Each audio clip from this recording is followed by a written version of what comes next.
Is this yesterday's one? No, that's just our newsletter, actually. But that was the first tool marking event, wasn't it, that we'd done for a while? That was Bo. That guy there is the police officer on the right there. Dave. He was at the Parliament the other week. He's a nice guy, isn't he? Yeah, he was with us yesterday as well. Was he? Yeah. He's always there, isn't he? Yeah. Loving him. He's so good. Him and his team are incredible, aren't they? Howdens. My brother works for them. Oh, does he? Yeah. They're doing the next one on the 18th. Oh, are they? On the tools. Wait on a minute.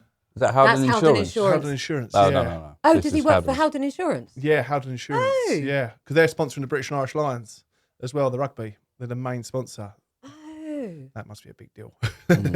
Gosh. Yeah. They're I'd never heard of them before, and then when they sponsored the rugby, my brother messaged me. That's who I work for.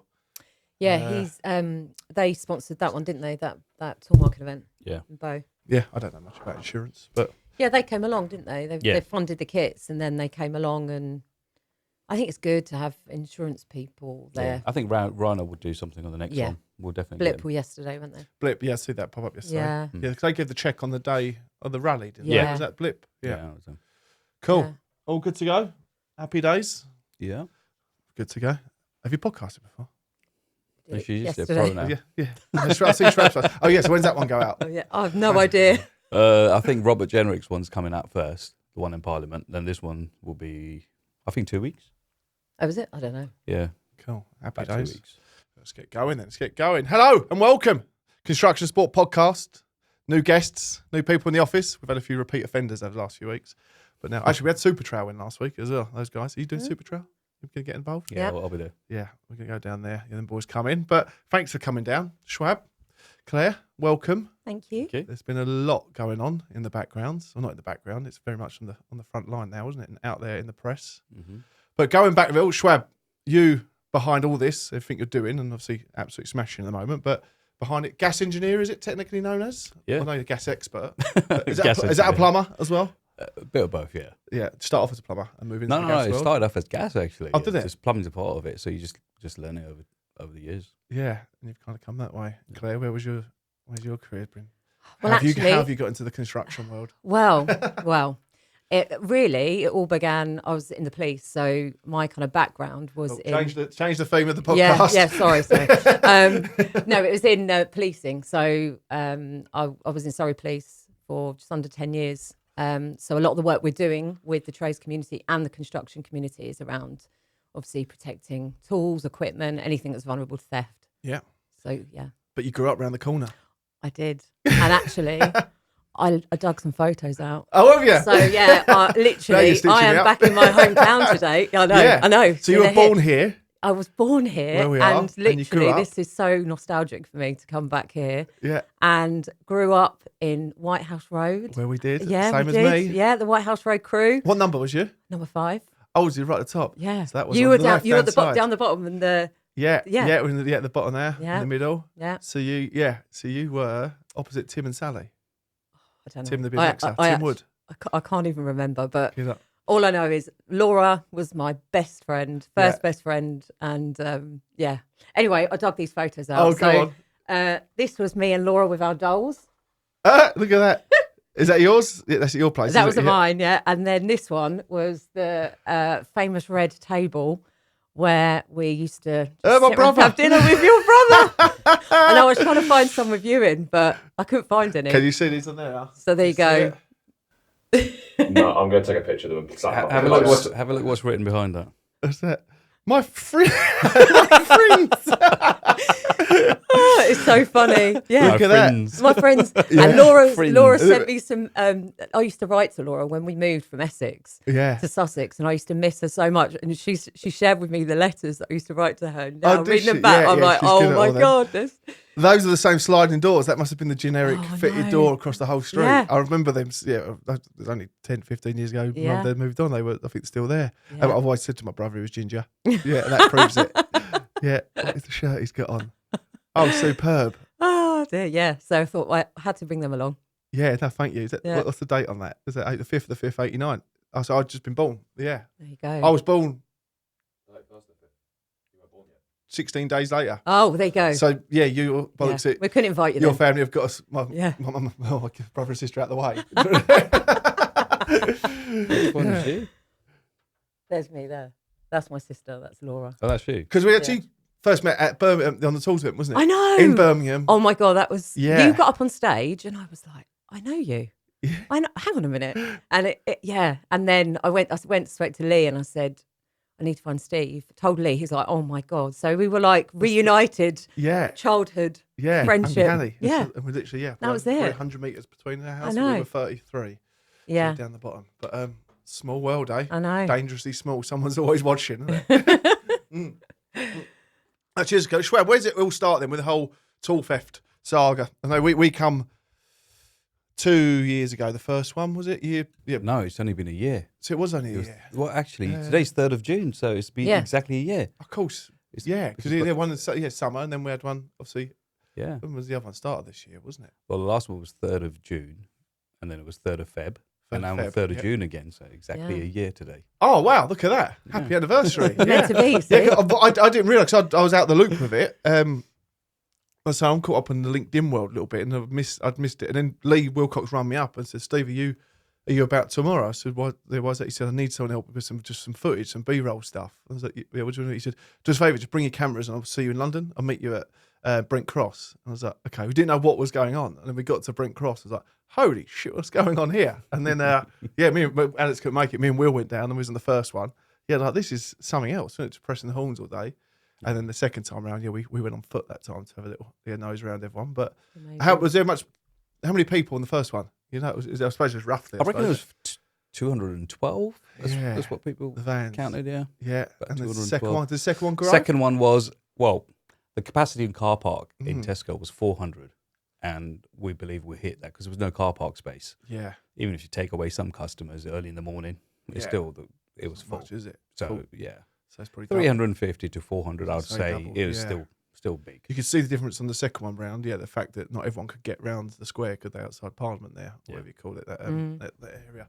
And or maybe it was just police differently. Yeah, they knew what was coming. But the police were brilliant, weren't they, on that? Really Yeah. good. Well, this Yeah. time around it was better because we spoke to the police as well. And we said, look, just don't block the road. Because Yeah. if you start putting barriers up, you're making it worse. Yeah.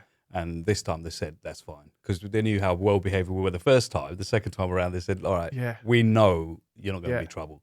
So they didn't put any barriers this time, which was great. And we had a tank in the square as well, which they didn't expect. I think what was lovely about it as well, the MPs were literally stopping, going, Yeah. what's going on? They and came out. even GB, like the news, they were going Yeah. on their way to the studio, and they're Yeah. like, we need to get involved in this. Yeah. And I they're think grabbing Shoaib. I need an interview. Yeah, and then was- all the MPs came. I think I Yeah. spoke to Matt Vickers. That was in the square.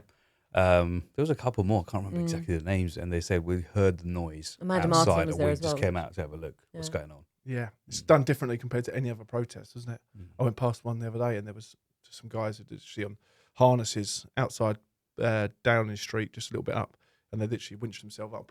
It was about pollution or plastic in the ocean or something. Right. And they just done there. I thought it was a very different way. But Yeah, fair enough, yeah. a bit of creativity to it. Yeah. Is there plans for any more like it? Or is it kind of see where To the be honest, there movement's wasn't even a plan to do the second one, going? Yeah. but it needed to be done because the first time we did it, there wasn't anyone in government, so it was a dissolved government. Yeah. But yeah. I still went out there That because just happened, didn't it? yeah, that's because the petition got cancelled. Mm. And we got to 46,500 signatures in 6 weeks, and then they cancelled the petition. But I thought to myself, right, we still have to go out there and do this because it's the same faces that are going to see it, whether they're in power or opposition. Yeah. It's the news is going to go out. So regardless of anything, a lot of people said, don't do it. You're wasting your time. No one's going to see it. I said, no, they will see it. So we still went out, and I'm grateful for all the people that took part in it, and we made the noise. And from there, it just sort of snowballed. And the second time around, it was needed because there was someone in power. We had a government, so this one was more effective because there was actually MPs in Parliament that came out and got involved. So, yeah, so it's all from the back of that, I reckon. But you turn up on the day, but there's obviously a lot of homework goes into it prior with the planning. Oh, amount of work that goes into it, and to coordinate 400 odd people in a group chat, and then get them there is the hardest part because everyone say, yeah, I'll come, then they don't turn up. It's all about engaging with so many people. So the WhatsApp group that I made for Trades United, we had 4 leaders in there, north, south, east and west. We had 1 leader up in Brent Cross as well. So altogether there was 5 leaders, then myself, and then to coordinate everything with them. It was like I was running, I don't know what word to put in there. Can you imagine the amount of messages? Every message I had to reply to, every single message, plus working, and then Instagram side of things, people are asking questions. It was unbelievable amount of work that goes in, and then to coordinate everyone to be at the same place at the same time in the morning. Coming from all corners of the country. Exactly. Some left at 3 a.m, some were leaving at 4 a.m. It was insane, and they're sending messages. I'm still sitting in bed because I know I've got to be there at 7. I'm getting messages at 3:30 in the morning. We've left already, and all the the videos come through. It was insane. And then get there, then get all the stickers done early morning, so it's nice and fresh. Everyone were washing their vans. I was getting 50 or 60 van pictures, just getting car washes done. That's it. Everyone was getting prepped and ready for it. Yeah, so everyone was so involved in it, and it was a beautiful thing to see. And I never imagined it would be anything like it. Even from the petition, I didn't know we were going to get that many signatures. Everything just sort of snowed because the issue is so big. And the thing is, it takes somebody to constantly be persistent to get things done. The moment you take your foot off the gas, it just fizzles out. And that's happened in the past. I think people have done stuff like this. Yeah. But it's a one-off. It's a one-off stunt, and then they don't do anything about it, and, it just sort of fizzles out. You literally have to be on it constantly, and it's been over 400 days now. I haven't stopped. I'm still sitting there, been to one yesterday. We've got more planned. We've got loads of things happening now, working with so many other people. I just don't find time for myself. No. And it's become just one of those things where I personally struggle sometimes. Think, I've got bills to pay. I've got to go to work, and then I'm trying to do work after all this stuff as well. So it just gets too much at the same time. Yeah. But I can't stop as well, because if I don't show up, if I don't turn up, then nothing happens. And then it's like, I have to be there. It's not a question of take a day off. It's, if I don't do it, I know it's not going to happen. Yeah. So it's just the involvement. Even today we had just a meeting just down there. Was people from up Birmingham up north, and they want to do tool marking events there again. So it's just like, it's happening all across the country now. And I'm really good to see it. Yeah, it's keeping up with that. Like you say, you started it off, and it's commercialising it in a way, isn't it? You can support you as well, isn't it? So you can afford to push and push and push. And people have been amazing. The support behind it is just incredible. Yeah, I'm really grateful for everyone that takes part and turns up and shows up and does things. Yeah, that's it. Superb. I think it's building that support. I think because we met like a year ago, actually, just June, just after the first rally. Yeah, and that was sitting around the table with CT1, Lee Wilcox, us, the Met. And just talking about the issue of tool theft and how we can collaboratively try to find a solution to that together. And I think over the last 12 months, we've obviously been running a number of tool market events, lots of different companies coming on board, people getting involved, people showing up. The awareness piece is so important, isn't it? It's about mark your tools so that police have the opportunity to actually be able to then enforce it when they're recovering these tools, but also to deter it from happening in the first place. Yeah. I think, like you say, we've had a call today, and it's about looking at other areas within the UK and bringing other police forces on board as well, which is really positive. Yeah. And the media's been really good as well, especially the press, the radios. They've been non-stop. Yeah. So amount of times we've been on BBC. And it's not just 1 week only, is it? You're hearing it. It's constant. It's one after the other. So the BBC, there's so many teams as well. I thought there was just one BBC. I didn't know there was BBC London, BBC North, BBC South, BBC this, local. I had no idea this is how BBC works. So you speak to one, you explain everything to them, and then the week after, the other one wants to know all about it, the BBC Wales, and then they want to speak about it. And so it's just constant. Yeah. That it was same with ITV, and then, what's it called? GB News. Who else was it? Sky News. It was constant. Yeah. It is absolutely constant. Are you still speaking to Ben Moore at BBC, who was there on the day? Ben Moore follows me on Instagram. I think he was still in the group chat with us, so he sort of follows everything around it. He did a really good piece. Yeah. He'd done the documentary that we done. Yeah, 2 years ago, it went on BBC One. Yeah, right. Yeah, that's what I met him. So I see him on the day. I was like, Steve. He was in the square on the day. Yeah. What a really good guy. And I felt I was a bit overgrown beard as well at the time, looked rough. And he was like, "You are now homeless." I was like, so, "No, I'm holding on." At the moment, we've done Ben Moore's done an amazing piece for BBC, and then we've got Antoine from ITV. Okay, he's done quite a lot of work with us. So he's been to the car boot raids with us. He's come to the house. He's even gone to car boot sales by himself. He's hiding in a bush, and he's got the drone up. And he's like, I can spot something. So you want them developing this passion with their storytelling, isn't it? Yes. So they don't just use it as a one-off. So they've done a really good piece, and then they've got another long format coming out on YouTube about that. That's really good. A lot of podcasts have got involved as well, and they want to hear the story. I mean, it's just good because more people see it. I think is the better, and mainly it's the general public. We're trying to make it aware that, you know, buying this stuff, you're just fueling the problem. And if they could stop doing that, that'll be great. And now there's always different ways of tackling tool theft. So one is you can go down the route of the law changing, which takes a long time. The other route is going down the police, tell them to raid stuff and control it. That's another route. But the third route to stop it is obviously to get general public to stop buying it. Because once that demand is gone, that supply will just finish too, because no one's buying it. And so there's always different ways of tackling tool theft. So I'm trying to attack it from all three angles at the same time. And we know we will get there eventually. It's a long road, but we've made a really good start, and it's all about bigger companies coming on board and bigger influencers. I wouldn't even call myself one, because it's not the following. It's about who can actually deliver the message to a wider audience and do it, and just get involved and be a part of it. I think it's very important. Yeah, superb. I think as well, like the car boot sale raids has really kind of opened the eyes to the police as well in terms of what is actually being sold there. And it's not just about tradespeople's tools. These are, you know, large construction companies, rail companies, telecoms companies. It's their equipment that's used for critical infrastructure, like projects. Yep. So you think if they're being stolen, they're going to a car boot sale. Pretty much. I spoke to a big plant hire company in North London, Hunter Plant, who we'd done a big tractor trip with last year. It was a year last week, actually. And they said the same thing. They're not a big plant company. You don't look at someone, all our vans have been done over time. Fitters vans and things like that. So, yeah, it seems to be anyone with a vehicle or anyone with tools in general. They'll try anything as long as it's a van. They'll have a go and see what's in there. Yeah. You know, it could be a dry cleaning company. They even get done as well. What are you going to take? Clothes? But they'll try it. As you know, there's two sides of it. So if you get your van labelled up, you put your company stickers and logos on, you spend so much money to do that, they completely destroy that because they know it's going to be tools. Yeah. But the people that are not marking them, they take a chance with that as well, because it's just potluck what they're going to find. Yeah.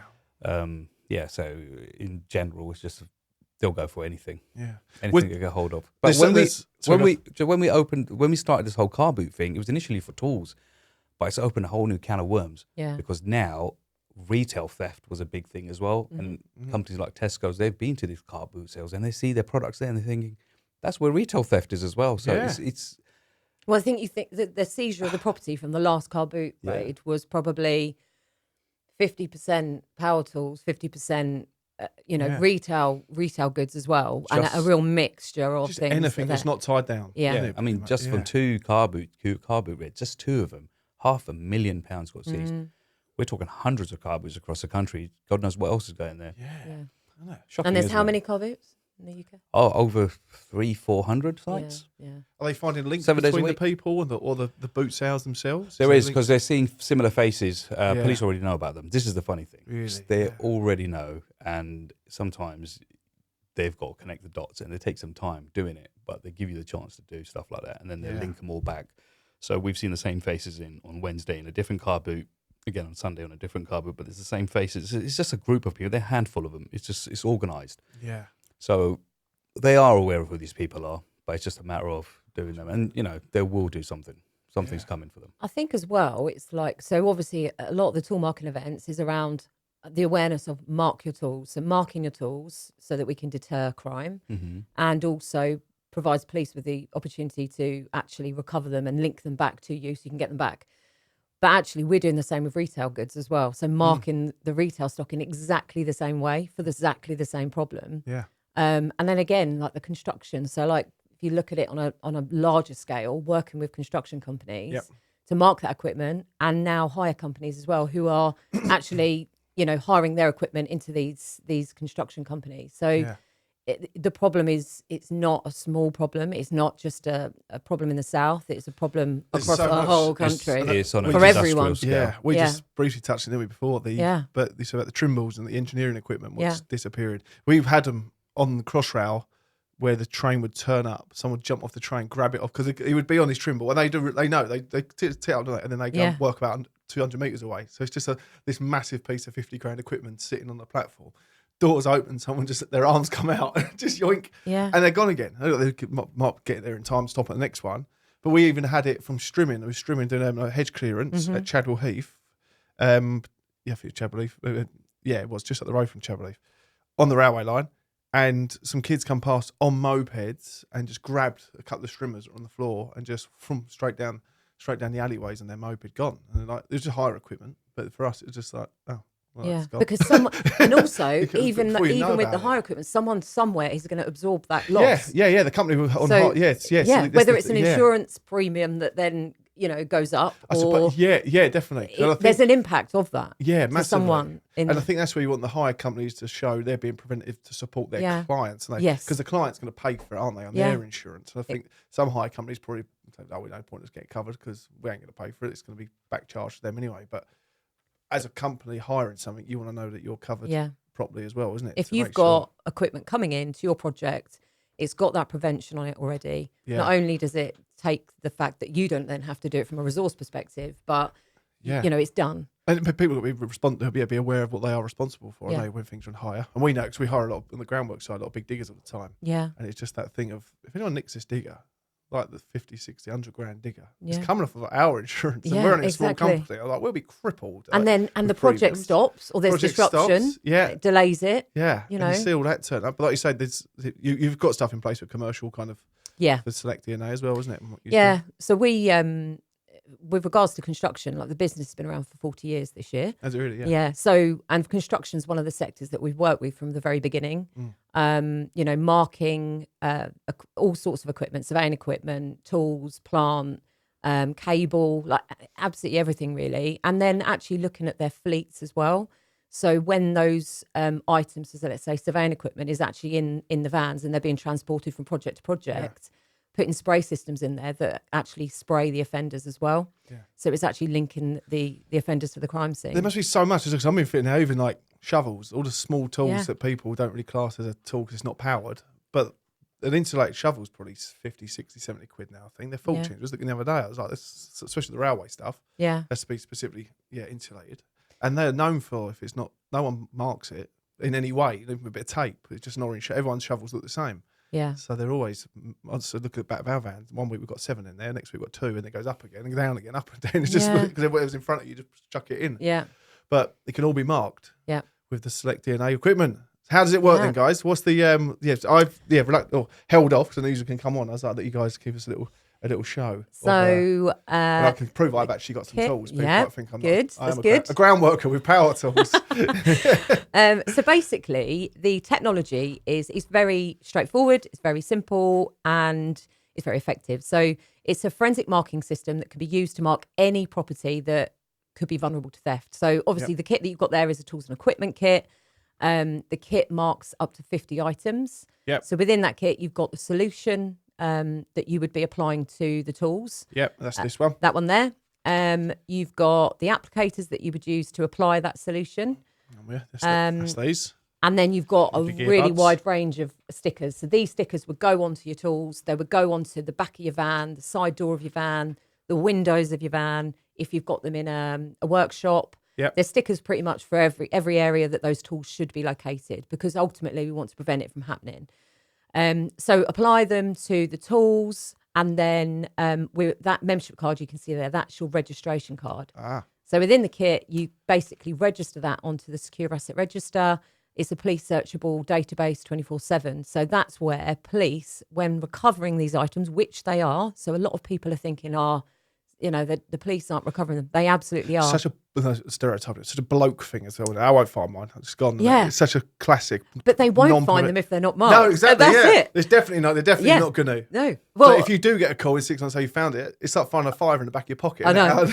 Of an old pair of trousers. Well, Shoaib's obviously got loads of videos from some police property stores over the last 6 months that demonstrate. I've seen a couple of little videos, isn't it? Yeah, and they're still sitting there since 2017. They've still got dates on them on the crates.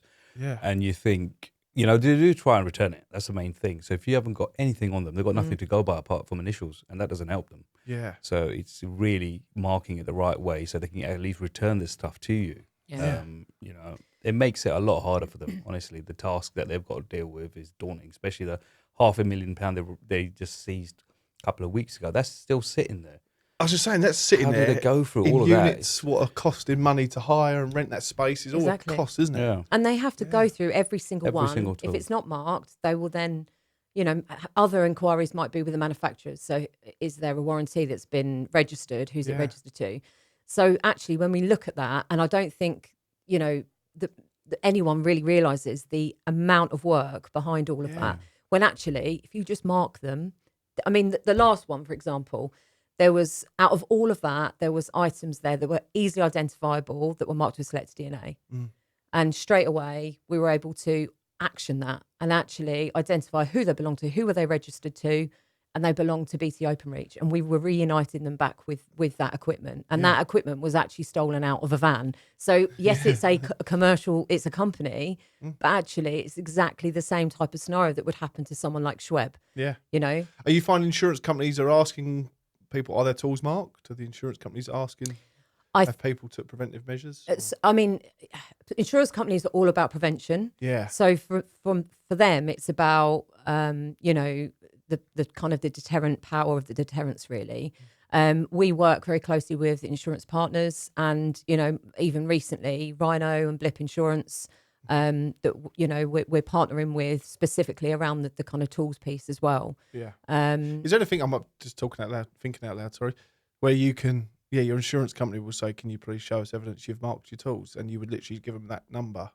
And every time you do a new one, you can log it with your insurance company. Well, it's got an asset register on there, so you have got the option to actually list all your products with the pictures and the serial numbers as well. Yeah. So the insurance companies can actually have a look at what you've actually listed. Yeah. Yeah. To begin with. So it has got that option as well, and it's free to use. Yeah. So yeah, when free they to use as well. Yeah, Well, that's it. Done, and also we know that, like tradespeople, time is limited. Well, the database, you're registering the DNA code, but you're actually listing, like Shoaib said, all your property, upload pictures and a receipt if you've got the receipt as well. So in the event that you do need to produce that to your insurance company, it's already there. Yeah. You know, and accessible to them whenever they need to. Has it always been the same SelectaDNA over the last, say, 40 years or 50 years? So Selecta is the parent company. SelectaDNA started 20 years ago. Yeah. So actually the business started as a property marking and asset identification kind of specialist. Yeah. And then the forensic marking, so SelectaDNA launched 20 years ago. Yeah. But actually, we're obviously focusing on tools. It can mark anything. So, you know, we work with the automotive industry. We mark IT equipment. We mark people, you look know, at the residential all the property. tools in the automotive world, isn't it? The snap-on kind of all that tool sets they have. Yeah, big stuff. Isn't it? So it can be anything, and to critical infrastructure under the ground, like cable. And we know people that are stealing cables, stealing people's tools, and stealing vehicles. And, you know, so it's not limited just to tools, equipment. You know, the bigger picture is that these people, that they don't just have a kind of preference to power tools. Not, like you say, it's what's not tied down. Yeah, we'll have it. Yeah. Is there more? The police saying there's more going on at the moment with times being tough, times getting tougher for people. More theft going on. Is it a rising? I think theft in general, I would say even from the police side, like the theft in general is a big problem. There's nicking everything. So there's not enough deterrence for them. That's the problem. You know, with punishments. With what you're pushing on the law side of things, I keep looking at what we're trying to, in the mental health space. Really, there's so much similarities, I suppose, in the different ways of attacking it, isn't it? And the awareness and preventive measures. Is there laws in place already? Obviously, for theft there is, but is there laws in place at the moment? And the idea with your law side of it, you just want to enhance that law and get policed more, am I right? Or is there new laws that you think's got to come in? I think they're trying to change the whole tool theft to bring it into a certain category as well. Are they? Yeah. You know, to make it more of a how do you want to call it, like a stricter thing. Yeah. So the more, I think there's a certain value you have to steal.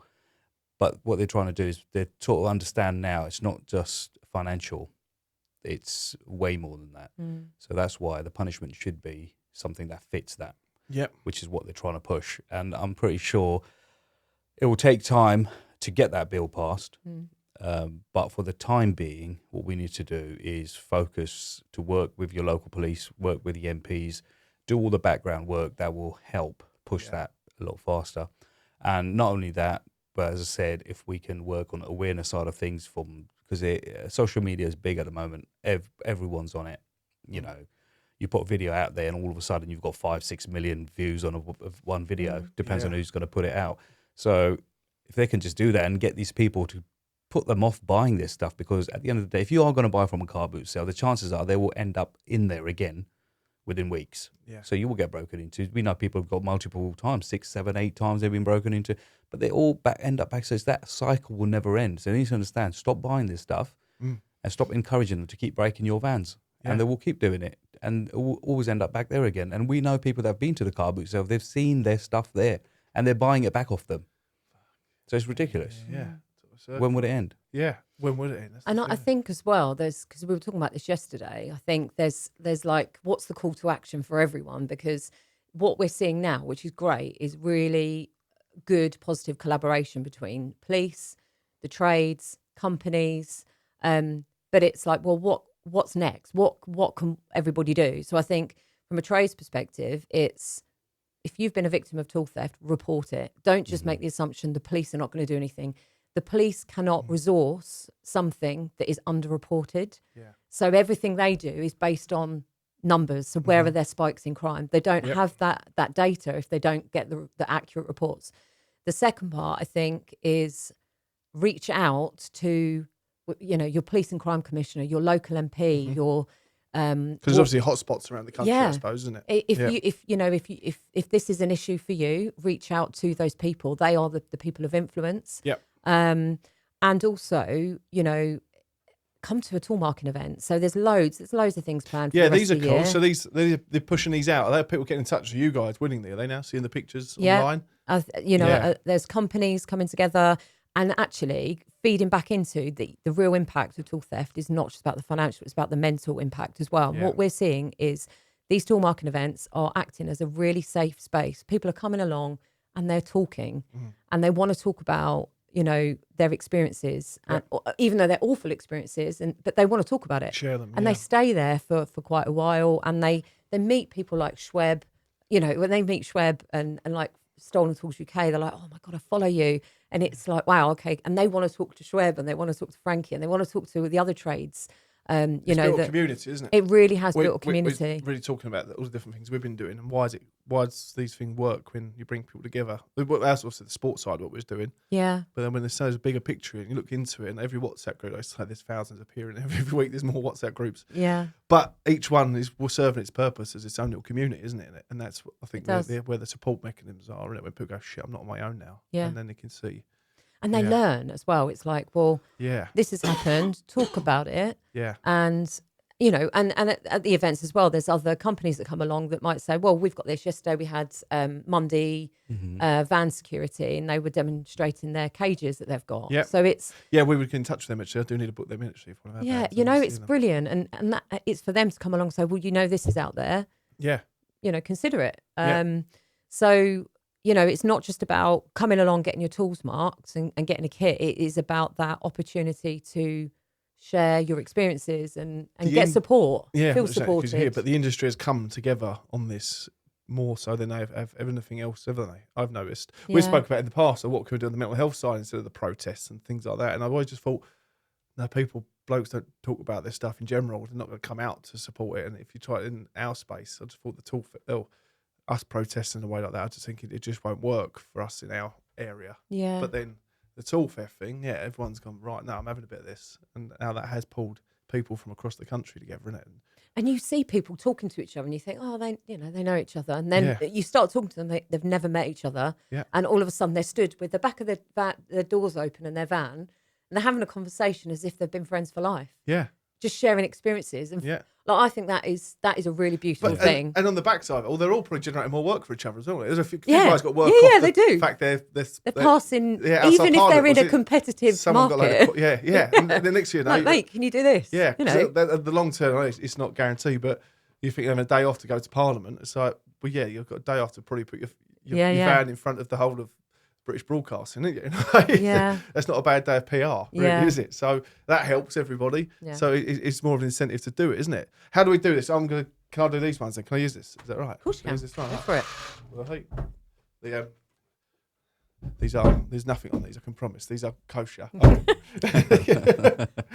So what's this literally? Do you recommend putting on anywhere particular or? So, your drill looks very clean. So that's that one, it's fairly number one. Actually. So we advise on hard to reach areas, cracks and crevices. Wouldn't recommend around high hand traffic areas. So And then before you apply it, Yeah. you want to get at least one of those microdots. So you see yeah. the little dots. So you've got thousands of microscopic dots in there. So you've got the solution, which has the synthetic DNA that runs throughout it. Yeah. You've got the UV tracers. So under UV, once you've marked your tools, the areas that are marked will illuminate blue. Yeah. And then you've got your microdots, which again contain your DNA code. That's crazy, isn't it? So the idea being that you want to get at least one microdot per application, so that can be read Too many on that. quite I'm easily. too good at it. Yeah, that's two. That's So fine. kind of That's perfect. anywhere. Well, yeah. So I'll Yeah. take 2 places. Let's go a little bit. That's in there it. then. And you put multiple places as well. Yeah, I would say maybe that one I'll do. Does I'll it need a say big go- area? Go around. 3 or 4. There's a little screw there, Yeah. so go around the screw as well on the top, just where you're facing me. Oh, yeah. Just get in there. And any lighter areas that you might have. So one of these bottles can mark up to 50 tools. So technically it works out, if you were to buy it retail, it works out about £1 a tool, Yeah. which is not a lot of money considering how much people pay for their tools. £1 going towards marking. Just put a budget aside for that Yeah, and mark them. and it's pretty much Near you that can pretty ven- much guarantee £50 per person, really, isn't it? Because Yeah. 50 tools Also- is going to cover everything you need, Yeah. isn't it? If you take that battery off, you might want to get a couple of dots underneath the battery side as well. Yes. Because there's loads of hidden Yeah. spaces under the Oh, yeah, battery. you know what the cost of a bloody battery is. Anything that's removable, mark that as well as marking the. Well, let's go and do this then. And if you buy one of those UV torches and you're working on site, at least if you want to identify it, because the beauty of this thing is that it doesn't affect the appearance of the tool as well, Yep. which a lot of people are bothered about rather than painting them pink and blue. I've seen loads of people spray them pink and orange colours and think, oh, that's mine. But, Yeah. you know, if you're really particular about how your tools look, then you can't even see it unless Yeah. you put a light on it. But And then- UV torches aren't cheap. I mean, they're not expensive. You can buy them for a few quid. Just put one in your bag and you can always identify on site as well. That's Well, mine. we always see as well Gotcha. with the kind of bigger construction type of environment where you've got multiple companies, like subcontractors or people on site. It's it's really important if you're marking your tools, like you say, you can easily identify them as belonging to you. And actually, it's that prevention of people thinking that it's very easy to go, oh, I've lost that, I'll take that. And that kind of internal definitely, yeah. issue. Well, I don't of see loss. it too much now because being the groundwork and infrastructure world, and when we've been in the construction thing, we're not indoors too much or in built up small properties or businesses with multiple trades on top of each other, aren't they? But Yeah. then I've been on a few projects just through the charity, actually visiting a few recently. It was at a spin of Peloton bike thing the other week. And you've got so many contractors in the same area in a small place, isn't it? And you think, you can see why this kicks off every 5 minutes with people losing stuff. And we had a Makita radio on, so the boys needed. I went to put a charger on a few weeks ago, and I thought I don't want to leave my battery in there charging its own because you just think someone's going to grab it. But I mean, we learnt yesterday, people, obviously more on the trade side, where someone said, would you leave your bag in a customer's house? And Yeah. even things like pens that would be taken and, it's just crazy. yeah, so this just dries off like a glue, does it? Yeah, Similar? so it will, 30 minutes to dry. And then the stickers that you've got there, so pop a sticker on each of those. Oh yeah, happy days. So that you've got that Go for the deterrent small on the Put one- actual drill itself. Put one on the battery as well, Yeah. underneath the battery, and that's done. These are both batteries. Love that jubbly. And then that will then be registered using the membership card that you've got in the kit as well. Right, that's that one. And that's done. And dogs can smell this as well, you said, doesn't it? Yeah. So do like the we, dogs. We love the dogs. well, recently actually been using our SelectaDNA search dogs at the car boot sales. So it's a good way of trying to identify in Put it on an the top. environment like that where you've got lots of tools, anything that's marked with SelectaDNA. And we do a lot of work with No one likes the dogs when it comes to crime, does it? Well, It exactly. catches everyone out there. Yeah. So yes, Awesome. search dogs that can specifically sniff out SelectaDNA. And we do a lot with the rail industry and Yeah. It's just the copper that goes missing there as well, isn't it? cable. The jobs you hear about them putting copper, they go to turn the power on and they realise 2 miles down the line where they've done it, it's actually been stolen while still Yeah. on the same shift. Yeah. I've seen and heard that one. And again, hire companies in the rail industry, they just turn up, dump it on the side of a railway track and drive off again. It's not even like a site or a project. And then companies are just, going to go out there. So Shoaib, have you got all your tools done? That's the main thing. Yeah, mine Up to the- mine are all done. But you suffered with tool theft yourself, didn't you? That's your kind of lived experience with this. Yeah, And you know what? People don't realise how expensive tools are. Yeah. And especially if you're in a specialised trade, doesn't matter what trade you're in, electrician, carpenter, gas engineer, some of your equipment costs thousands. Yeah. And for the general public, if you talk to them about tool theft, they won't have an idea and they won't appreciate it. Only another tradesperson would understand where you're coming from, because if you lose an analyzer that's, up to £2,000, or you're losing a power flush machine, or you're losing a thermal imaging camera, anything like that, it's so expensive. It's very hard to replace it. Yeah. You just can't. You've got to find the money to replace that. And those 3 items, you're looking at about £5,000. Yep. My analyzer bag, it's got a thermal imaging camera, the analyzer, the printer, the probes, everything. And the bag itself. The bag is £300. If you put all the stuff together, it's a £5,000 bag. Yeah. And where would I find £5,000? How many jobs do I have to do to replace that? Exactly. bag? How long it took you to accumulate that anyway, isn't Exactly. it? And then how many jobs I have to do to break even and bring that tool back, and then knowing that it's going to happen again, the anxiety, the stress, it's non-stop. And people don't understand that it's not a screwdriver or it's not the pliers that we lost and we're complaining about. We're complaining about some serious stuff. Yep. And that's just the start of it. When I lost 8,500, I lost all my power tools, but then I'm thinking to myself, I didn't have tool insurance, and I suffered to get this stuff back. And I always worry that this will happen again. And in your hand tool bag, right? It might not be very expensive, but the amount of stuff is in your hand tool bag. Again, a wrench, a spanner, all these kind of stuff. They're 50, 60 quid now, because a decent one to do a good job, you will spend the money to do a nice job for somebody. Yeah. And you'll be able to buy the right tools. Like, for example, if you're removing a radiator, now you've got to have a different kind of wrench that's going to not scratch the TRVs, and you'll spend £80 on that little spanner or wrench that you think, and you put that in your bag as well. Then you've got other equipment, testers, this, that, the other. You add the whole bag up. The bag's about £2,500 now of mixed little stuff. When they nick that as well, and then it's just and those little bits, they're probably not just fucking launching away anyway. Exactly. And some of the tools you've actually moulded in certain ways, because you're doing a boiler and you need to get to this clip, and it's so difficult to get it out. So you sort of bend this tool, and you've been working with that tool for so years, and you get jobs done quickly, and then you've lost that. Yeah. And then, mate, it's just non-stop. And sometimes you can't even replace, because when that happened to me, I lost everything. But then to replace, even now, today's day, it's been, 2-3 years, but I still go through moments when I'm doing a job and I'm thinking, do you know what, I used to have that thing. Yeah. And I haven't got it. I've got to go buy it again next time. And you're still replacing certain bits that you never thought you lost, but they were in that bag. Yeah. Like, for even the smallest thing could cost you a couple of quid, like the pump thing. It's like a little thing, keychain that you used to put on the pump, and it shows you the pump is spinning.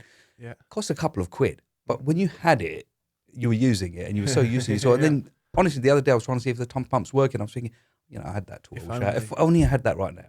But then it's not the £2. It's just the aggravation that goes with this all in the process of you working on your job. And as I said, some people are just giving up. And as you know, there's a massive gap in the trades as well. People are not coming forward. It's a world we live in. It's social media. Younger generation don't want to know. My kids don't even do anything anymore. They don't want to go out and play. They just want to be on the phones all the time. And that's where we're all moving. No one's going to be coming towards the trades. And having this problem on top is a big turn-off. Yeah. And I know for a fact, if it happens to me, I'm one of those fortunate people where a lot of companies do work with me. And I know I'll get the support to get my tools back. And I know this will happen, but it won't happen for everyone.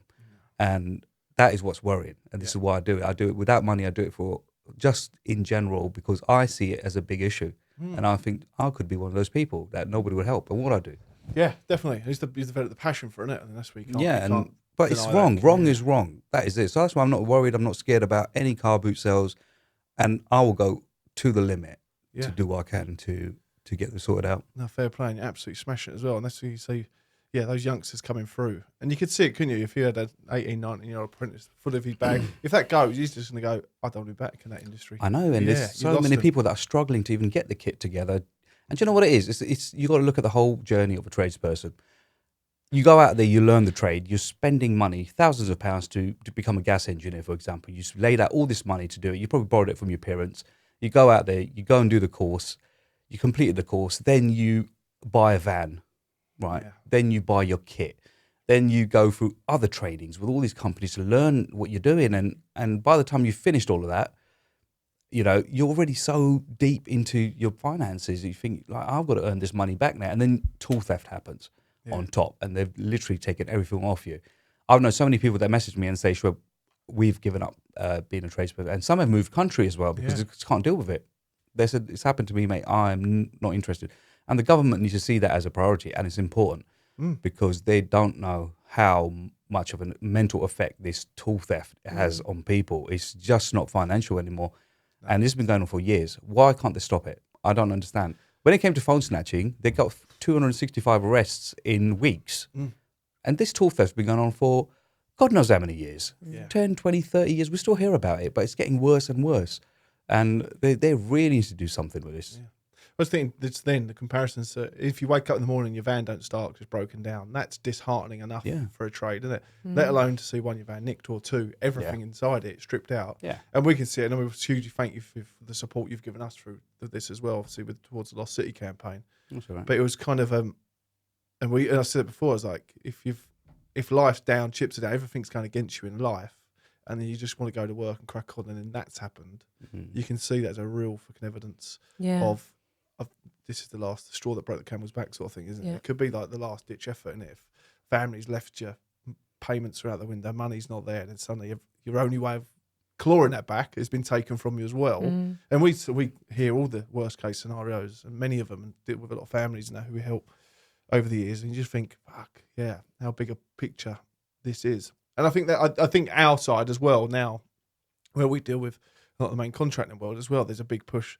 There's not, you'll probably see more of it now with the DNA, isn't it? But I don't think it's being highlighted enough in our world, actually, saying that in the industry, in terms of the individual trades, isn't it? And now I just think of, actually, our business is really taking this as serious as they should, aren't they? Or are they just depending on their insurance to sort it out? You could have done a bit with Sizewell as well, though. Was that Selecta? Was that through? Yeah, they're really quite good. They're very proactive in terms of asset management and marking equipment. Really proactive, actually. So I was down there a couple of months ago. We did one of their kind of weeks of action, said like a security week of action. And we went down there and spoke to the kind of retrospective kind of heads of projects and things like that down there as well. So SelectaDNA has been used, on the equipment down there. There's obviously a lot of different contractors on site as well. So there's a lot more that could be done. And working with the construction industry, different projects, and actually I think it's trying to capture it when that project starts. Identifying what equipment's coming on site, what the kind of timeline is on that, and get it protected, whether it's plant, whether it's tools, whether it's cable. There's always there's a storeman on every main job, isn't there? And his job is to keep an eye on all the tools and making sure everything's. It's far easier to get it done from the beginning than retrospectively, like a year, 2 years down the line, go, okay, how from a resource perspective do I go back and do this? And even looking at storage containers, for example, we've got a spray system that construction use where they go into the containers and they can protect it, and they've got live alerting. If anyone goes in there that shouldn't, they'll not only get sprayed, but that live alert will go to whether it's a control room or a security team that they've got. Do you do anything in the freight world with the containers? Stuff like that? In terms of securing the containers themselves, the container ships, where the containers are going out on boats and being moved around. Not necessarily whilst kind of at sea, but from we've got the solution for it in terms of we do a little bit on the groundwork side in that world, the DP world, down there, but it's endless, isn't it? Exactly. Is it British as well? So the technology is the same. The application changes as as customers require it, really. But it's about marking equipment, protecting the environment that equipment's in, and actually creating a really strong deterrent. Whether that's a tradesperson's van, whether that's a large project construction site, or a railway line. But I think you're doing the right thing, is it? Because I'm just going to look at them. The people who've been speaking to us about different ways the construction mental health seems to be, and they come at different angles. But it was always talking about the law side of it, insurance perspectives, and then the industry itself. And you can see that the three Howden, CT1, Metropolitan Police are three different angles, isn't it? It is, and it's capturing that. From a large company's perspective, it is that insurance side as well, and the implications of that. Also, by not having something like this in place, you're not only opening yourself up to be vulnerable to theft of potentially tools, but other, more expensive items that you might have on site, or making your project really vulnerable. Yeah. And it's about layering it up. Actually, it's looking at that environment and going, right, okay, what do we need to protect and how can we protect it? Yeah. Incredible stuff. What's next?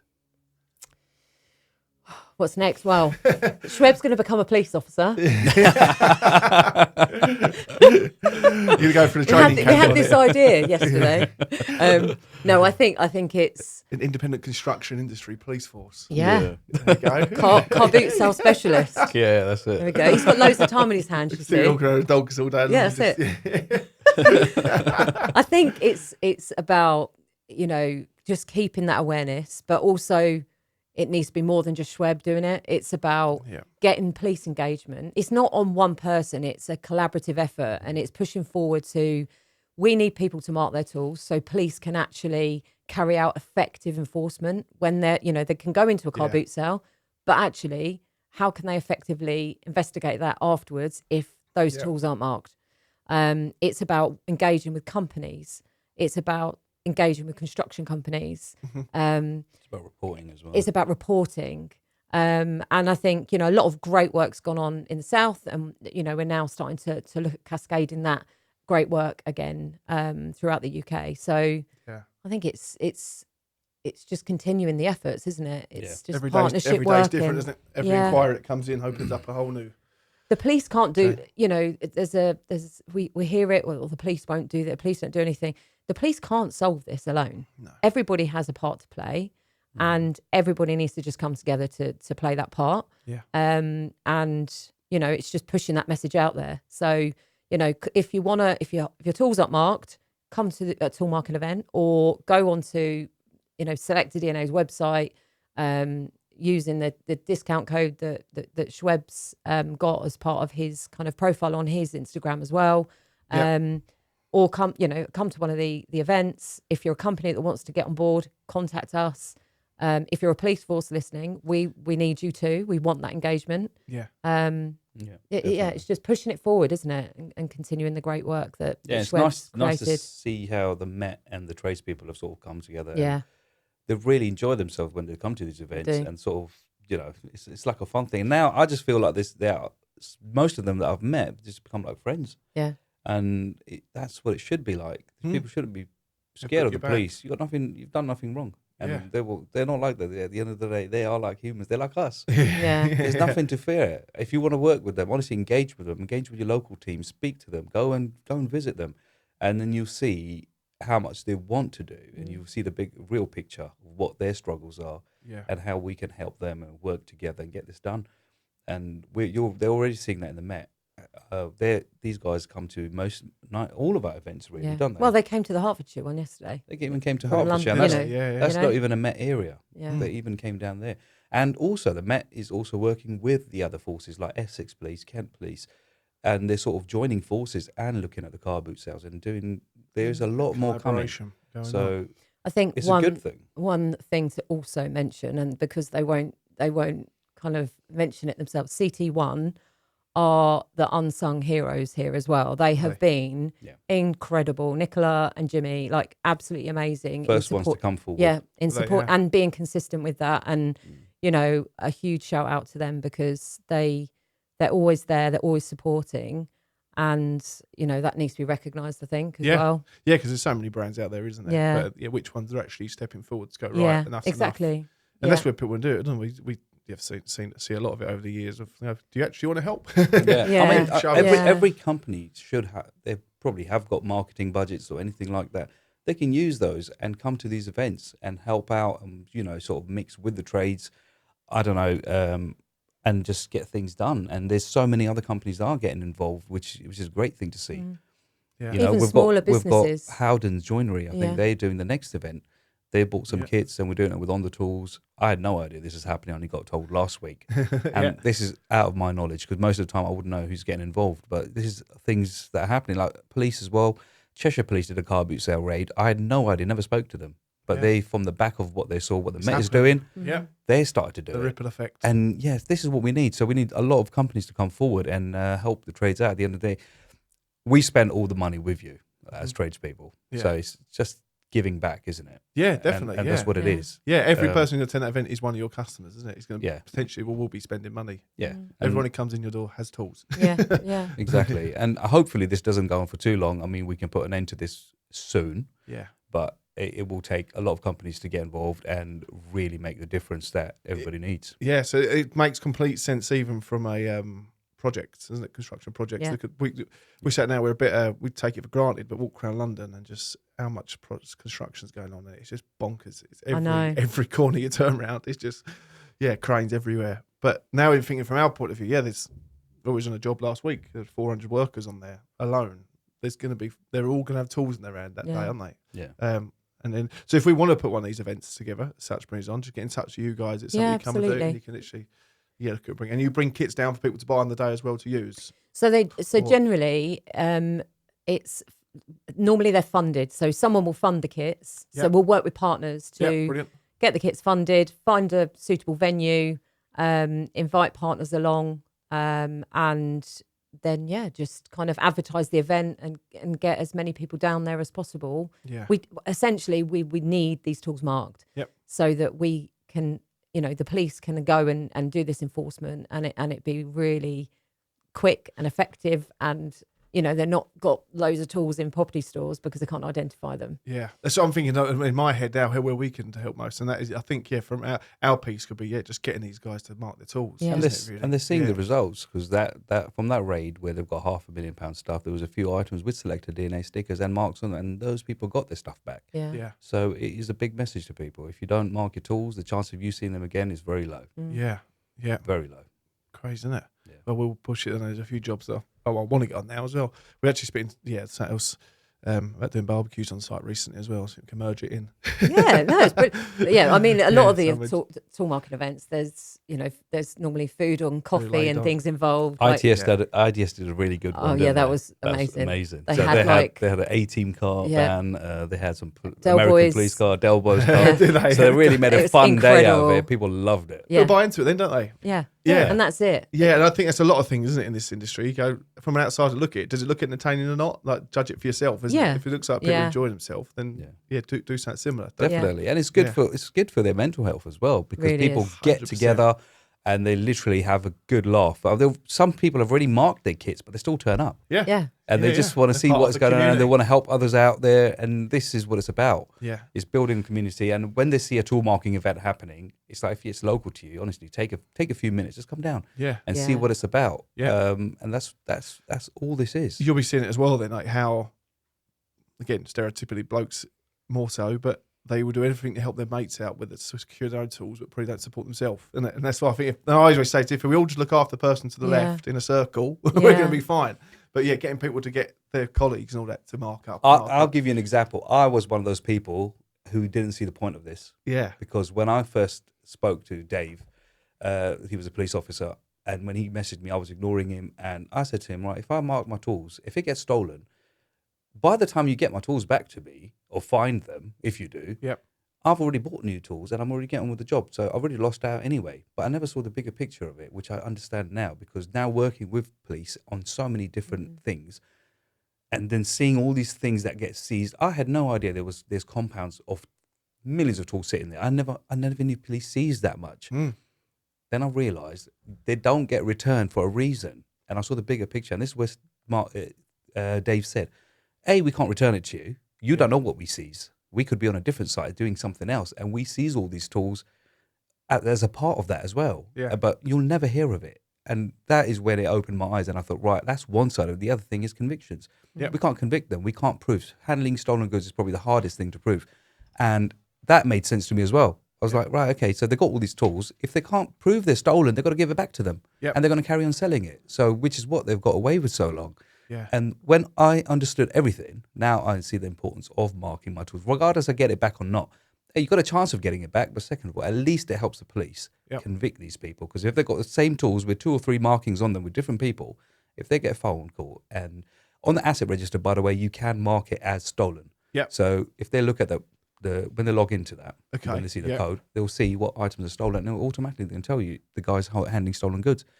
And they can take action again according to that. So yeah. So with that, then, so I ring up now, or I can QR code you that. just you literally Scan your phone. that, Should I do it? register it, and then set up your account, and then that's on there for life. So you would then go back in there once you've marked all your tools. You can list all your property, upload photos, and then you can change the status. So say, for example, so it will default to in possession. So those tools are in your possession. Cool. If they were stolen, you would then log into your I'm with you. account, and then you would mark them as stolen. That's the QR codes inside. Yep. And got then my kit code number. straight away, police would then have that message when they're then on the other end of it. Yeah. What's really helpful is if you do upload some images of those items that you've marked, and also helpful for your insurance company. But the database enables you to do all of that. If you sell your tools, you can transfer ownership as well. So that's really important for the bigger okay. Yeah, companies. You know, maybe not necessarily for trades, but for Rental the companies, once they're finished up, they'll move on. construction companies, you can transfer the ownership, all of it at a click of a button in the database. Yeah, I'm with so you. it's very quick, very straightforward, and actually, from a cost perspective, you don't have to pay anything for any ongoing costs. For demonstrative purposes, show how quick it's easily done. I like the way you scan the QR code and the code's already in as well. Yeah.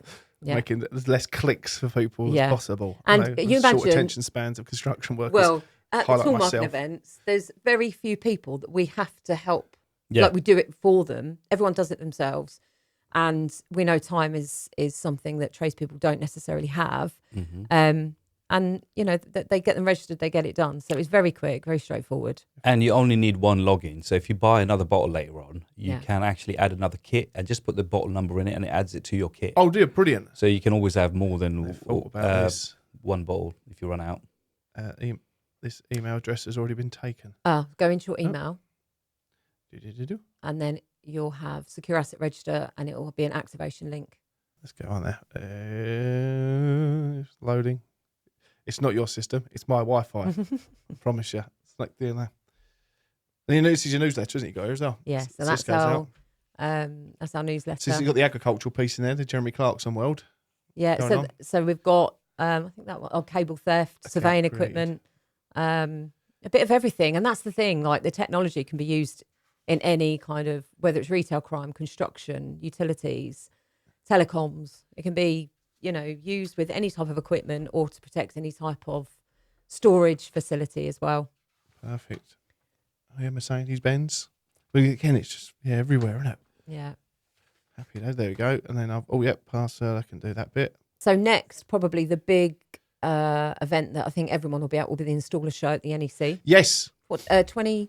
24th to the 26th of June. Yep. So if anybody wants to come and understand a little bit more, we'll be on CT1 stand and also on Wix's stand as well. So brilliant. Yeah. for the whole 3 days. And actually, we're speaking, aren't we, on the Wednesday on a panel We've got a panel around talk as well about tool theft. the impact of tool theft. And we'll also have some police officers as well on the CT1 stand, so you police can actually have a joining. one-to-one with them as well. Yeah, Yeah. just some interaction. You'll Brilliant see stuff. them. Yeah. Right, Yeah. passwords.